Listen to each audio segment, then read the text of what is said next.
la cuarta edición de la semana de los informativos del Comercio TV, edición de la mañana de este día 8 de octubre del año 2020. Muy buenos días, amigos televidentes, qué gusto estar con ustedes en este informativo con todas las noticias a nivel nacional y también internacional para que usted esté muy bien informado. Es un placer estar acá en esta hora de información política en la cual hay mucho para hablar. Y vamos a empezar.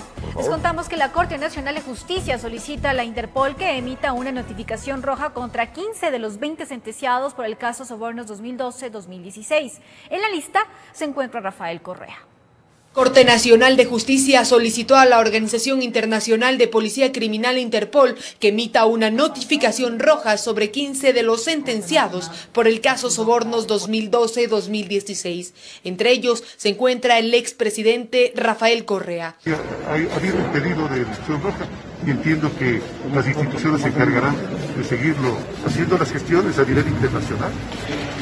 Hay que hacerlo. En el documento emitido por el juez Iván León se alega a que han transcurrido 13 días desde que se dispuso la localización y captura de los señalados por la justicia, de los cuales se desconoce su paradero y algunos se encuentran fuera del país. La difusión roja no es una orden de detención, simplemente es la comunicación de que una persona está siendo buscada, está requerida por el Ecuador, y que, en primer lugar, la Interpol tendría que aceptar ese pedido de difusión, ¿no es cierto? Y si es que este fue aceptado, luego, en los países donde fueran detenidos algunas de estas personas, ellos tendrán que decidir cada uno de estos países si es que acatan este pedido del Ecuador, procedimiento de extradición, por ejemplo. Sobre Rafael Correa y Vinicio Alvarado ya han pesado anteriores solicitudes que han sido negadas. Sin embargo, en el documento se insiste que sobre los casos ya existe una sentencia ejecutoriada. No es suficiente que se haya dictado una sentencia en un país, sino que ellos además verifican si es que existen los requisitos que ellos establecen, ¿no es cierto?, para emitir esta difusión roja. El caso Sobornos investigó una serie de actos de corrupción suscitados en el anterior gobierno. Si bien fueron 20 los sentenciados, 5 no se encuentran en la lista debido a que ya han cumplido o cumplen su pena en la cárcel, están con resguardo policial o colaborando con la justicia. Informó Valeria Navarro. En Guayaquil, Petroecuador y la Procuraduría General del Estado interpusieron una demanda contra la brasileña Odebrecht por incumplimiento en la ejecución del contrato para la construcción del poliducto Pascuales Cuenca. Según el gerente del estatal, Ricardo Merino, la empresa tuvo que asumir el pago de más de 40 millones de dólares por la estabilización de terminales y la superficie de la obra. El Estado, a través de Petroecuador, contraataca a la empresa brasileña Odebrecht por la construcción del poliducto Pascuales Cuenca. La acusan de incumplimientos en la ejecución de la obra. Por los defectos de construcción y otros daños conexos relativos al mal funcionamiento del poliducto Pascuales Cuenca. Inmediatamente la Procuraduría General del Estado será citada con esa demanda y entonces sí intervendremos como parte procesal independiente. Tras la conclusión unilateral del contrato el año pasado, la brasileña interpuso una demanda contra la estatal Petroecuador por facturas pendientes que superaban los 174 millones de dólares. La contramedida que el Estado ecuatoriano toma, pero es sobre todo la exigencia de responsabilidad a Odebrecht por el incumplimiento de uno de los más importantes contratos de obra pública realizados por esa compañía aquí en el Ecuador. Aunque el gerente general expuso las consecuencias que tuvieron que enfrentar. La capacidad de diseño fue de 1.900 barriles por hora. Cuando nos entregaron el poliducto, nos entregaron con 600 barriles por hora, menos de la mitad, catastrófico. En la actualidad, sosteniblemente estamos llegando a un bombeo de 1.800, 1.850 barriles por hora. La empresa extranjera aún no se pronuncia sobre esta nueva demanda, que al margen del proceso penal, también se librará en los tribunales, informó Jorge Escobar. Y reformulan cargos contra los hermanos Bucaram Pule y otras 12 personas por delincuencia organizada, específicamente por la comercialización de medicamentos y beneficios por contratos con hospitales del IES en Guayaquil. El Albán Borja y el juez acogió el pedido de la fiscal y así se reformuló cargos en el caso que inició como asociación ilícita en la supuesta comercialización de bienes públicos, en este caso de medicamentos. a los hermanos Bucaram Puley y a la esposa de uno de ellos, a los hermanos Salcedo Bonilla y 9 personas más. Ahora se reformuló cargos y la acusación es por delincuencia organizada. Se lograron recabar datos respecto a procesos contractuales, donde incluyen convenios de pago, subastas inversas, otro tipo de información, en la cual se verifica que efectivamente se dieron determinados procesos y que existe participación de nuestra organización dentro del desarrollo y la ejecución de los mismos. La Fiscalía además indicó que en aquellos contratos se favorecieron mediante convenios de pago a través de hospitales del IES, en la provincia de Guayas. Para todos se ordenó prisión preventiva excepto para el exdirector del Hospital Teodoro Maldonado Carbo, Luis Jairala Zunino, que quedó con medidas alternativas por su salud. Y otros 2 que se encuentran en el exterior deben retornar y presentarse periódicamente. Tenemos tiempo aún. Este es un proceso transparente, no es ninguna persecución política. Estamos actuando en base a los elementos que hemos logrado recabar y se seguirá recabando. La instrucción fiscal se extenderá por 30 días más, es decir, 120 días en total. La pena en caso de ser declarados culpables ya no será menor a 5 años, sino de 7 a 10 años de cárcel. Jacobo Bucaram se encuentra recluido en la cárcel de La Tacunga. Su hermano Michel Hidalo y Gabriela Pazmiño están prófugos y los hermanos Salcedo Bonilla se encuentran en diferentes cárceles del país. Aparecen videos celebrando el cumpleaños de un exdirector. Entonces la pregunta que salta es, ¿ese acto es ilícito? Porque yo tengo capacidad de reunión. La Constitución de la República me establece la libre reunión y movilidad. Pero fue dentro de una institución pública, un hospital que justamente es parte de la investigación. Yo me puedo reunir en la presidencia de la República con quien yo quiera. Informó Charlie Pisa. Concluyó la etapa de inscripciones de candidaturas. Hasta la fecha, únicamente 4 binomios presidenciales están confirmados. Más de 11 a la espera de una revisión del Consejo Nacional Electoral. Le contamos. De a poco va tomando forma la papeleta electoral. Minutos antes de que concluya la inscripción de candidaturas, el partido Fuerza Ecuador ingresó su binomio. Con ello, 17 binomios solicitaron la inscripción de sus aspirantes. Solo 4 cumplieron con los requisitos y están calificados. La alianza creó Partido Social Cristiano, Democracia Sí, Izquierda Democrática y Ecuatoriano Unido. Mientras tanto, otros 11 binomios esperan su confirmación. Con plazo de subsanación de requisitos están la Alianza Unión por la Esperanza, Libertades Pueblo, Movimiento Amigo y Unión Ecuatoriana. A la espera de notificaciones están Partido Suma, Partido Sociedad Patriótica, Alianza Honestidad Concertación, Movimiento Construye, Alianza País, Pachacutic y Avanza. En el caso del movimiento Juntos Podemos de Paul Carrasco, la decisión del CNE de eliminar el movimiento político quedó sin efecto. Un juez del Tribunal Contencioso Electoral ratificó su inscripción. Por otro lado, el organismo electoral deberá seguir con la calificación de candidaturas. Hay que conocer las objeciones y hay que conocer la subsanación hecha. Esto es lo que ha pasado con los otros partidos, por eso hasta este rato hay poquísimas candidaturas en esta primera instancia. Quienes no fuesen aprobados tienen el último recurso de acudir al Tribunal Contencioso Electoral. Porque existen una cantidad de recursos que fueron creados, ¿no es cierto?, en torno a la legislación electoral, que pueden alargar los procesos muchísimo. Entonces, las candidaturas en firme se conocerán aproximadamente en 2 meses antes del inicio de la campaña electoral. Informó Priscila Cadena. Y tras la admisión a trámite de un recurso presentado por el movimiento Ahora ante el Tribunal Contencioso Electoral, el futuro del binomio presidencial de Unión por la Esperanza es incierto. Expertos analizan los posibles escenarios. Entre tantas trabas, desde las primarias hasta la inscripción de candidaturas, la situación del binomio Unión por la Esperanza UNES, que agrupa al correísmo, es incierta, con la admisión a trámite de un recurso presentado por el movimiento Ahora ante el Tribunal Contencioso Electoral. Es decir, el Consejo Nacional Electoral no podría calificar hasta que no haya resolución de la causa el binomio de la Alianza UNES. El recurso es en contra de la resolución del Consejo Nacional Electoral, que dio plazo de 48 horas para que UNES subsane los requisitos, que según el representante legal del movimiento Ahora, Michael Aulestia, el organismo electoral hizo una errónea interpretación de la norma. Lo que nosotros pedimos en este momento es el respeto a la norma, el imperio a la ley. Somos claros en esto y es por eso que en justicia electoral hemos activado este recurso ante el Tribunal Contencioso Electoral, que es la siguiente instancia que debe resolver. La acción legal genera diversas posturas. Carlos Aguinaga, expresidente del entonces Tribunal Supremo Electoral, sostiene que el recurso interpuesto no interfiere en el proceso que lleva adelante el Consejo Nacional Electoral.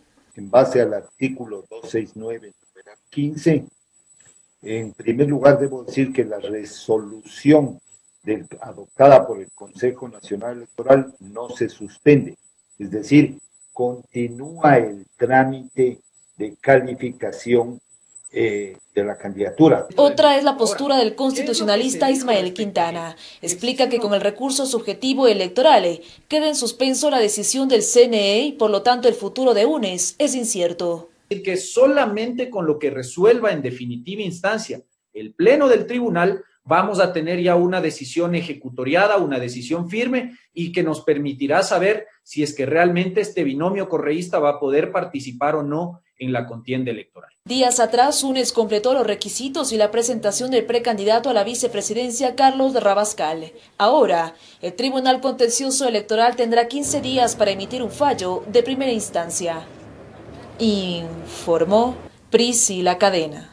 Al retornar vamos a contarles que los notarios del país podrán permanecer 6 años en el cargo con posibilidad de una sola reelección. Esto y más en un instante acá en la edición de la mañana del Comercio TV en la señal de Televicentro. 7:06 en la mañana, ya venimos.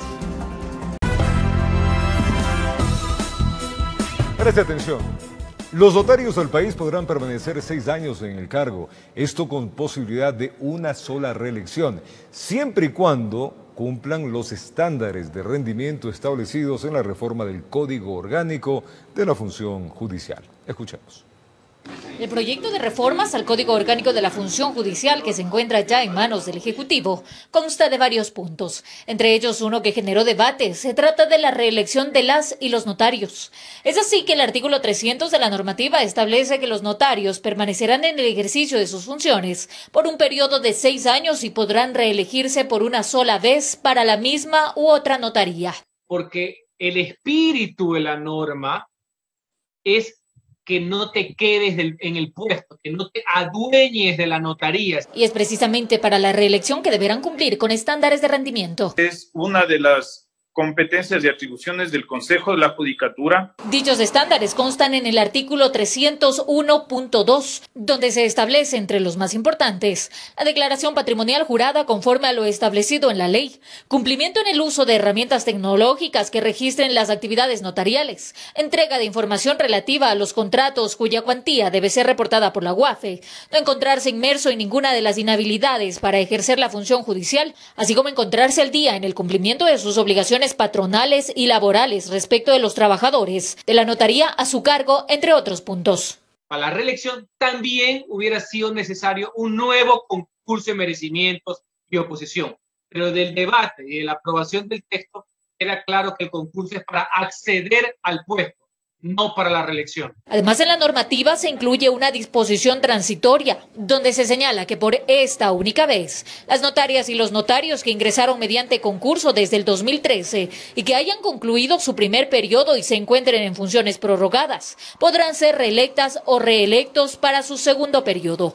Ahora, de no cumplir con los estándares de rendimiento. Los notarios que han tenido un desempeño oprobioso, que no cumplen con los estándares, que tienen acusaciones, etcétera, es obvio que no pueden optar por la reelección. Informó Marilyn Jaramillo. Y el ministro de Telecomunicaciones, Andrés Michelena, compareció ante la Comisión de Fiscalización de la Asamblea Nacional. Aquí explicó los detalles del concurso de frecuencias para radio FM. Fue la Comisión de Fiscalización de la Asamblea Nacional a que, mediante sesión virtual, compareció el ministro de Telecomunicaciones, Andrés Michelena, para dar mayores detalles del concurso público de frecuencias para radio FM. Un concurso transparente, como un concurso totalmente abierto, como un concurso histórico. Recalcó que el acceder a una frecuencia es un derecho condicionado que tienen los radiodifusores y es precisamente por ello que se ha realizado un control exhaustivo durante todo el proceso donde hay inhabilidades y prohibiciones. Resaltó que la Agencia de Regulación y Control de las Telecomunicaciones, Arcotel, está trabajando para hacer cumplir la normativa y que no se vuelvan a cometer los mismos errores de 2016. Justamente este concurso prevé y hemos trabajado en estos 3 años para que este proceso no caiga en los errores que han caído los procesos anteriores, sin buscar culpables, sino haciendo y trabajando en las soluciones, para que finalmente, luego de 15 años, puedan cada uno de los comunicadores, de radiodifusores, trabajar bajo normalidad, bajo legalidad y con un título habilitante en la mano. Aquí también compareció el presidente de la Asociación Ecuatoriana de Radiodifusores. Él expresó su apoyo al concurso de frecuencias. Hago énfasis. Hasta el momento es transparente, pero también justo. ¿Por qué? Porque no se está quitando a ningún radiodifusor por su frecuencia. Eso para nosotros es importantísimo. Informó Marilyn Jaramillo. El presidente Lenín Moreno visitó en Pifo, al oriente de la ciudad de Quito, a las familias beneficiarias de los nuevos bonos y pensiones que entrega el Ministerio de Inclusión Económica y Social. Esto en el marco de la ampliación de la red de protección social que tiene previsto cubrir a 450.000 familias. Le contamos. En el marco de la ampliación de la red de protección social que lleva adelante el gobierno a través del Ministerio de Inclusión Económica y Social MIES, con la entrega de bonos a familias vulnerables, el presidente Lenín Moreno junto a su esposa Rocío González visitaron a varios de los beneficiados en el sector de Pifo al oriente de Quito. A empezar la entrega de 250.000 bonos más y serán 200.000 más hasta febrero o marzo del próximo año. La meta es llegar a 450.000 familias con los bonos Mis Mejores Años, el bono de desarrollo humano y bonos de desnutrición. Es decir, ya vamos llegando a 1.500.000 beneficiarios del bono. Casi el 10% de los ecuatorianos reciben ese bono. Agradecerle al señor presidente por esta gran acción que está haciendo acá por las personas del campo. Estoy muy agradecido por este bono pues que nos ha ayudado con mi papá. Finalmente el primer mandatario informó que el programa social Las Manuelas vuelve a recorrer el país. Gracias al apoyo del Fondo Monetario Internacional podremos inyectar nuevos recursos para que las Manuelas vayan a cambiarte el bastón, vayan a cambiarte las muletas, vayan a cambiarte la silla de ruedas. En Quito informó Adriana Rojas. Plan Internacional desarrolló un estudio en más de 31 países, incluido Ecuador, que muestra la violencia digital presente en las redes sociales. Las cifras que arroja la investigación son alarmantes. Más de 14.000 niñas y adolescentes entre 15 y 25 años de 31 países, entre ellos del Ecuador, denunciaron algún tipo de violencia en Internet a través de plataformas digitales. Las formas más comunes son amenaza de violencia sexual, lenguaje ofensivo y acoso. Es una violencia que tiene repercusiones importantes y negativas en sus vidas reales. La investigación fue realizada por la Fundación Plan Internacional y muestra las experiencias de acoso y violencia en línea a través de encuestas y entrevistas. El 90% de las chicas encuestadas y entrevistadas están en las redes sociales. Es decir, las redes sociales tienen una importancia en la vida de las niñas y de las jóvenes mujeres. Y cuando están en las redes sociales, más de la mitad de estas niñas y jóvenes han sido violentadas. En el Ecuador, al menos 500 niñas y adolescentes indicaron que fueron víctimas de este tipo de sucesos. 36% aquí en Ecuador, en el estudio nos dice, este es un dato nacional, que han recibido amenazas de violencia sexual.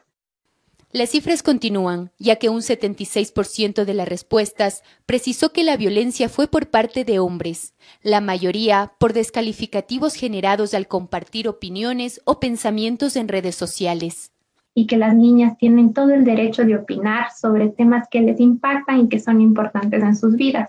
Cuando estas niñas hacen este tipo de comentarios que son a favor de sus derechos y de la igualdad de género, y cuando las jóvenes hacen estos comentarios en redes sociales, reciben violencia. Desde distintos espacios se hace un llamado para cortar la brecha de violencia y desigualdad. Tú recibes, por ejemplo, algún tipo de video en el que se esté violentando la intimidad de una niña o un adolescente o una joven mujer, no lo compartas. Informó Caterine Aguirre. Al retornar en nuestra pantalla vamos a contarles que Richard Martínez presentó su renuncia irrevocable al Ministerio de Economía y Finanzas. En su lugar, el presidente Moreno designó a Mauricio Pozo para ocupar esta cartera de Estado. Estas y otras informaciones vamos a contarles al retornar. Ahora protegerte del COVID-19 depende de tus acciones. Es importante mantener distanciamiento social en todos los lugares públicos. Cuida que estés alejado 2 metros de otras personas y no realices reuniones presenciales si no es necesario. Recuerda que la pandemia aún no termina. Cuida de ti y de tu familia.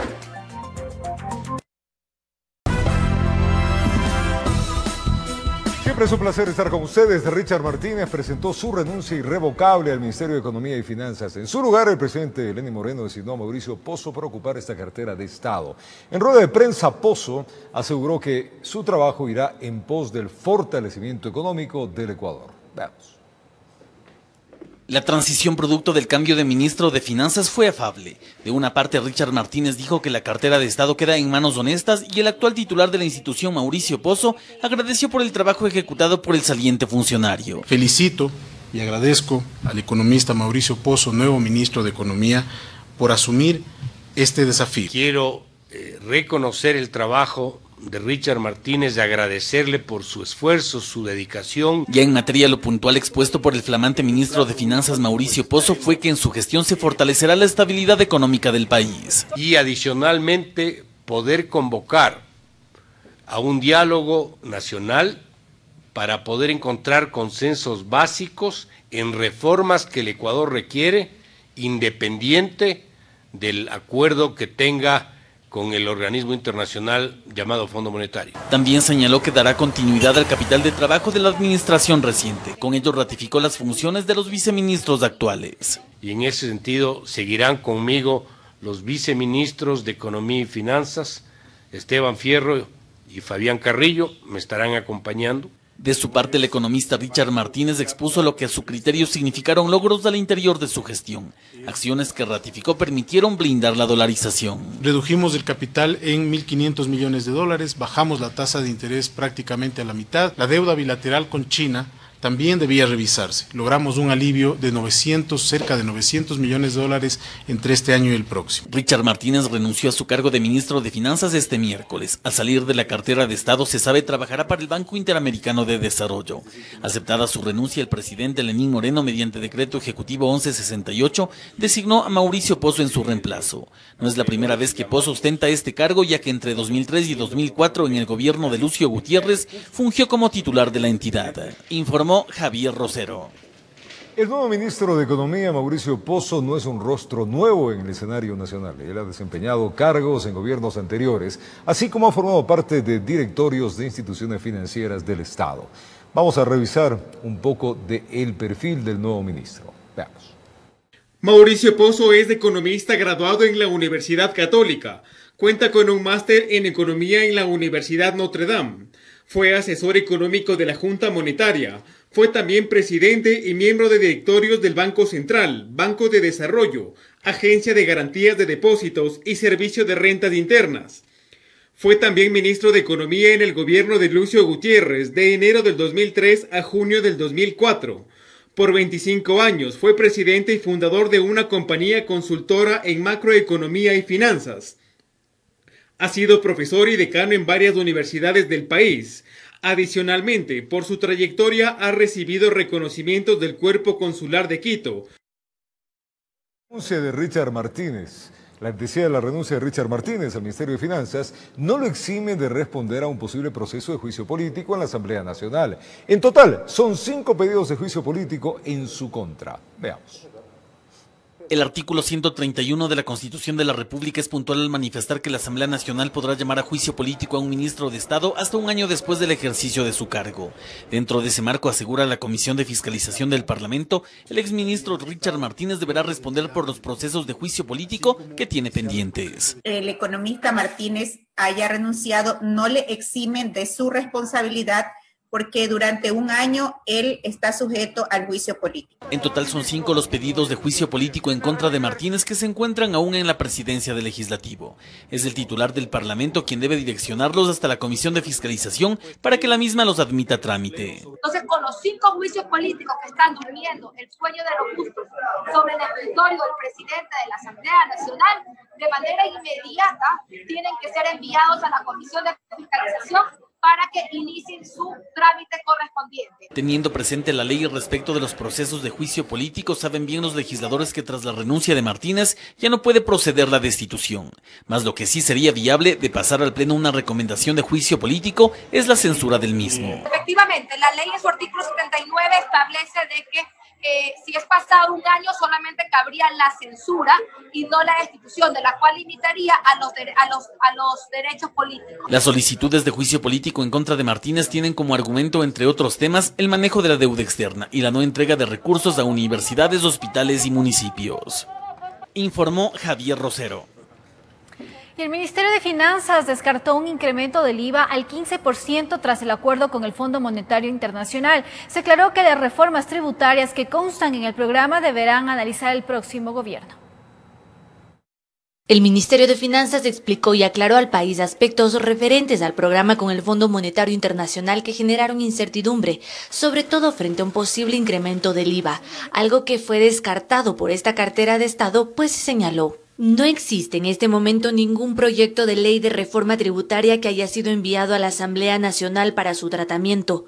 Por tanto, recalcamos que no se sube el impuesto al valor agregado, no se retiran beneficios tributarios a ningún sector de la población, no se establecen nuevos impuestos. El revuelo surgió luego de que se conocieran detalles de la carta de intención del programa en los cuales se marca un objetivo de incrementar $2.000 millones a los ingresos tributarios para 2022. Para lograr esto se recomienda un incremento progresivo del IVA al 15% y otras medidas tributarias. Según explica Finanzas, el programa incorpora metas a cumplirse conforme a la realidad del país, la cual es dinámica y de ninguna manera significa una camisa de fuerza. Esto mismo fue expresado también por representantes del multilateral que plantean un diálogo con el próximo gobierno, pues este tipo de reformas deberán ser consideradas en el segundo semestre de 2021 para aplicarse en el año fiscal de 2022. Estos programas son documentos vivos que se modifican, que se renegocian. En el caso de que llegue el momento de considerar una reforma de este tipo,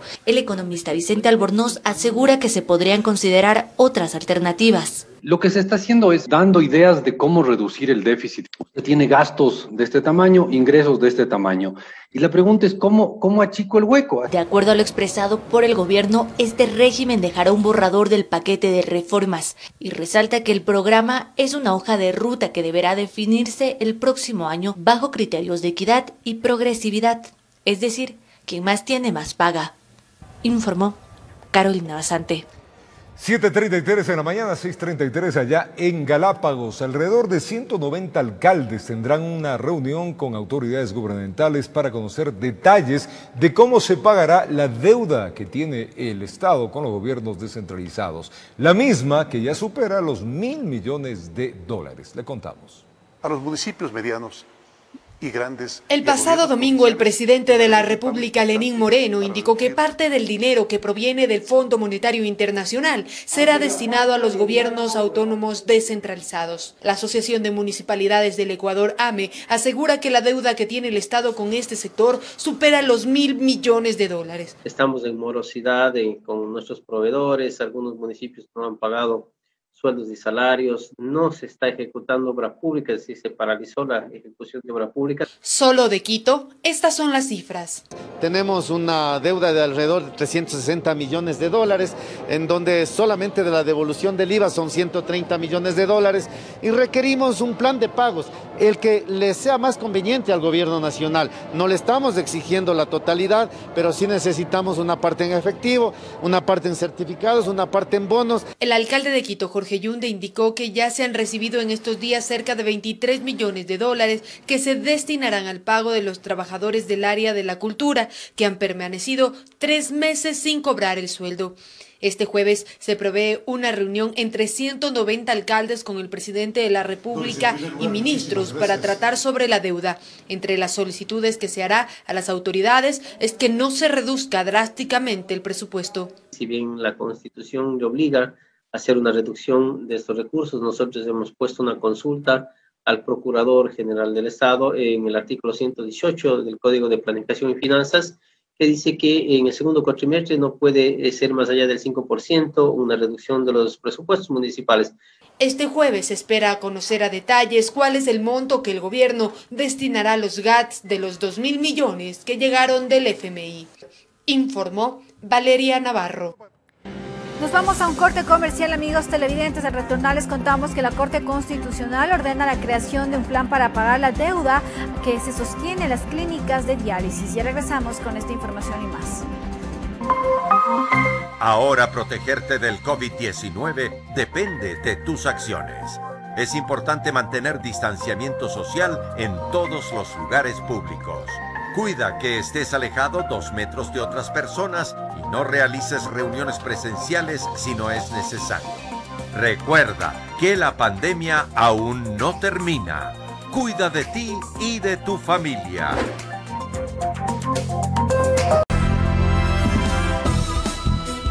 Continuamos con más información aquí en El Comercio TV. Les contamos que los pacientes que padecen enfermedades renales obtuvieron un nuevo fallo a su favor. Esta vez la Corte Constitucional ordenó que en 15 días se establezca un plan para pagar la deuda de $200 millones a las clínicas de diálisis del país. Fue la sentencia emitida por la Corte Constitucional el pasado 1 de octubre que dispuso al Ministerio de Finanzas que conjuntamente con el Ministerio de Salud Pública solucionen la deuda con los centros de diálisis del país en el término de 15 días. Noticia que causa esperanza a los representantes de estas entidades, pues dicen que el derecho de los pacientes no se estaba cumpliendo. De ello dependen más de 13.000 vidas que padecen una enfermedad catastrófica. Y el Estado no la ha estado cumpliendo, porque no ha estado garantizando una atención oportuna al no brindar las asignaciones y los recursos en el presupuesto necesario. Y es que esta deuda supera los $200 millones que las instituciones de gobierno mantienen con 83 centros de diálisis privados que atienden a pacientes renales derivados del Ministerio de Salud Pública. Por eso ellos exigen sus derechos, mostrando la dura realidad que a diario les toca vivir. Bien duro, pero es duro al mismo tiempo, pero se ve el resultado. Ya mi cuerpo no se hincha. Ya. Que nosotros necesitamos las diálisis.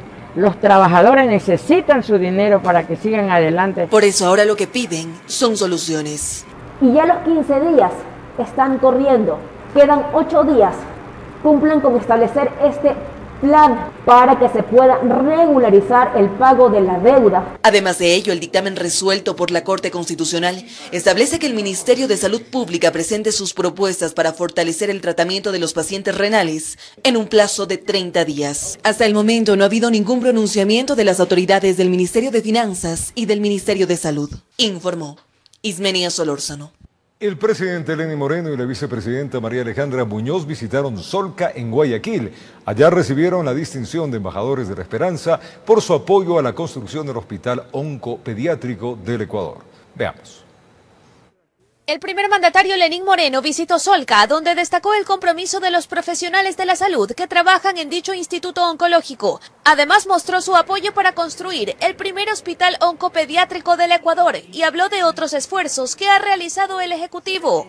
Hemos hecho bastante el momento en que devolvimos a Solca esa porcentualidad de las transacciones bancarias que les fuera arrebatada sin ninguna explicación.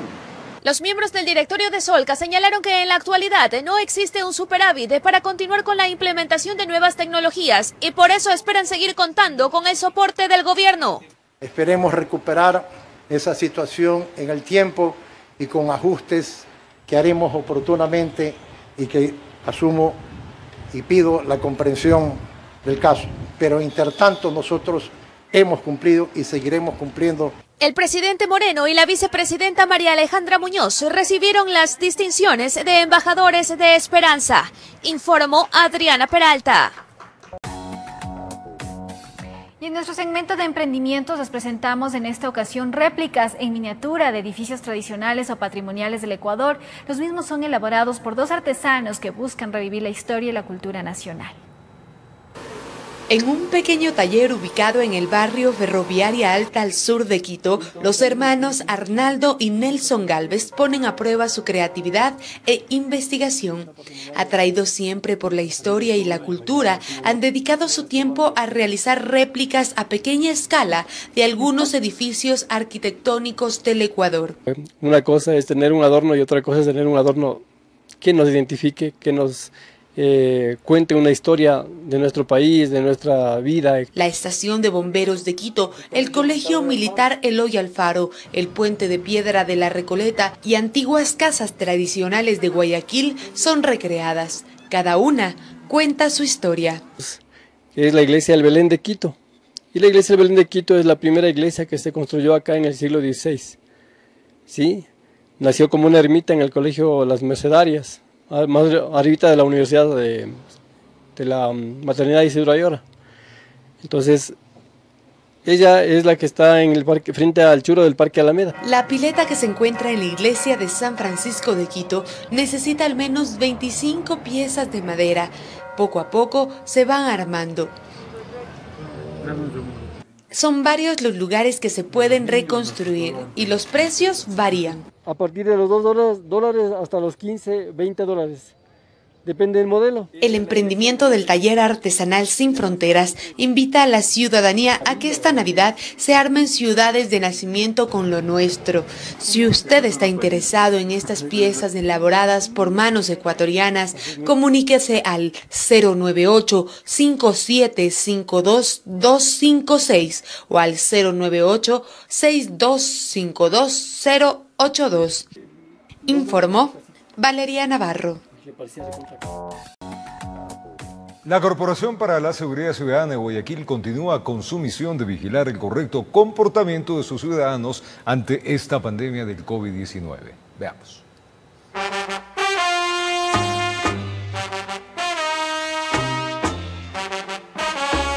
Eran las 7 de la mañana y ellos no solo seguían libando, sino que lo hacían usando el mismo vaso.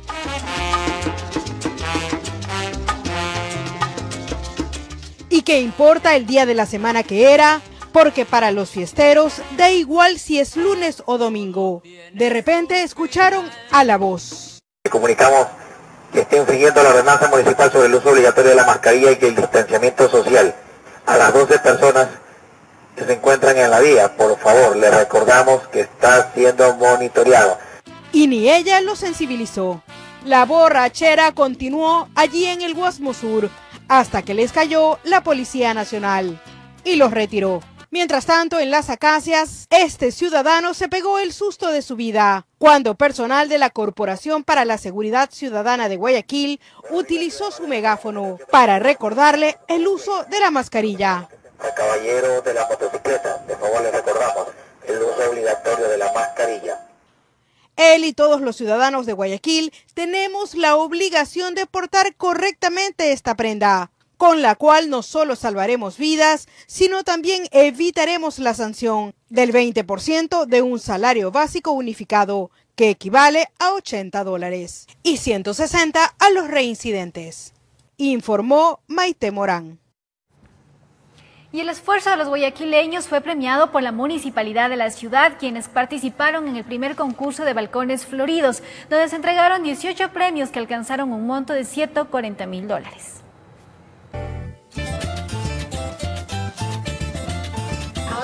Fueron 75 participantes quienes se inscribieron en el primer concurso denominado Balcones Floridos, impulsado por primera vez por la municipalidad de la ciudad. Los concursantes engalanaron sus viviendas con más de 60 variedades de flores y le dieron color a las paredes de sus casas, ubicadas en los sectores norte, centro y sur de Guayaquil. La intención al realizar estos eventos es de que ustedes como vecinos se conozcan, trabajen juntos, se cuiden, se protejan, que cuando salgan, abran la puerta, solo vean felicidad. El jurado tuvo una ardua tarea a la hora de escoger a los ganadores. De estos, 18 balcones fueron los afortunados. Aquí la alcaldesa Cintia Viteri hizo la entrega de $140.000 distribuidos en varios puestos, los mismos que recibieron desde $1.500 a $16.500. gracias a cada una de las manos de ustedes que supieron dar vida en medio de la muerte, porque eso hicieron al poder sembrar cada uno en sus casas flores, plantas, vida, y lograron hacer de su barrio un barrio que nacía en medio de la muerte. Los ganadores agradecieron y explicaron que de a poco pudieron cambiar la cara de su vivienda con algo natural. Entre todos nos dimos apoyo, moral, todo, unión, ganando primer lugar. ¿Qué va a hacer con esa platita? No sé, no he pensado todavía. Colocamos plantas, nuestro balcón está totalmente lleno de plantas, hicimos sistema de riego. Tengo 3 balcones, de los 3, 2 están llenos de plantas y flores y la verdad es que es la primera vez que premian algo que me gusta hacer. En el acto los asistentes se deleitaron con la música de la banda municipal, quien puso a todos a bailar. De esta forma demostraron el amor por la ciudad y sobre todo dejaron en alto que la unión hace la fuerza. Informó Carlos Julio Gurumendi.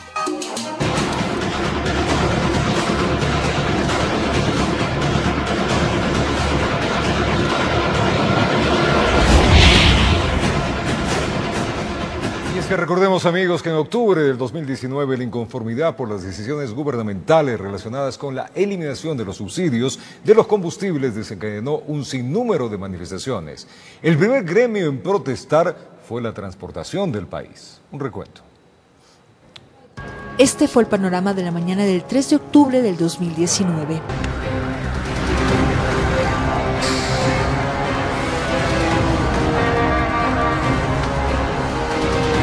Los representantes del gremio de transportistas fueron los primeros en iniciar las protestas. Nosotros suspenderemos nuestras actividades. El decreto 883, que establecía la eliminación del subsidio de la gasolina extra y el diésel, causó conmoción entre los choferes.